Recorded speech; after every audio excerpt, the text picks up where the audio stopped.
Oui, alors il invite l'exécutif à présenter lors d'une prochaine séance plénière l'ensemble des mesures élaborées. Si vous me permettez, Monsieur le Président, je vais le faire tout de suite, comme ça tout le monde sera content.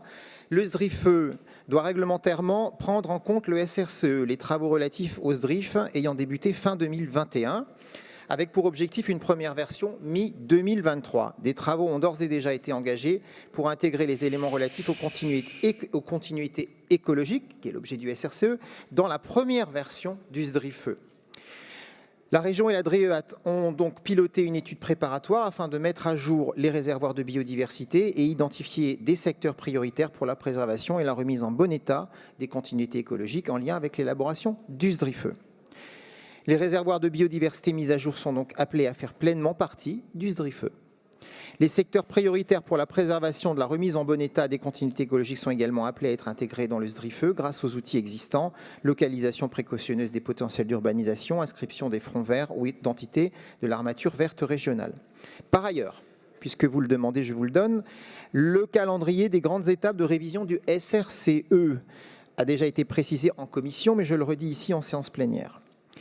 Les études préparatoires ont été menées, donc elles sont finies, et d'ailleurs il y a eu donc un avis qui a été demandé au CSRPN, et donc ces études préparatoires ont pris fin février 2023.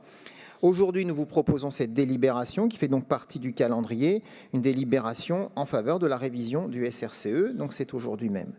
La concertation sur les orientations du SRCE et les travaux sur les corridors écologiques et les éléments fragmentant le paysage, de fragmentation et le plan d'action stratégique se dérouleront de mai à septembre 2023. La rédaction d'un avant-projet du SRCE révisé se fera d'octobre à décembre 2023.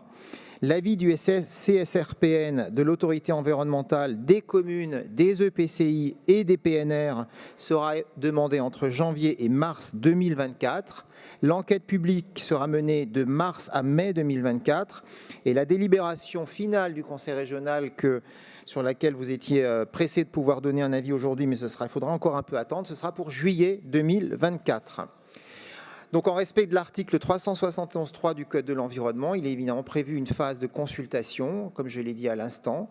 Le projet de schéma régional d'éco-correction écologique assorti des avis recueillis est également soumis à une enquête publique, selon le calendrier que je viens de donner. La délibération territoriale, les fiches par domaine ou par milieu, ainsi que les données et cartographies actualisées sont l'objet même de la révision du SRCE. Ils seront soumis pour avis dans le cadre de la consultation et de l'enquête publique le moment venu. Ayant donné toutes ces précisions, j'estime avoir répondu à l'amendement qui peut être donc retiré si les porteurs le veulent bien, sinon j'invite à le rejeter. Merci.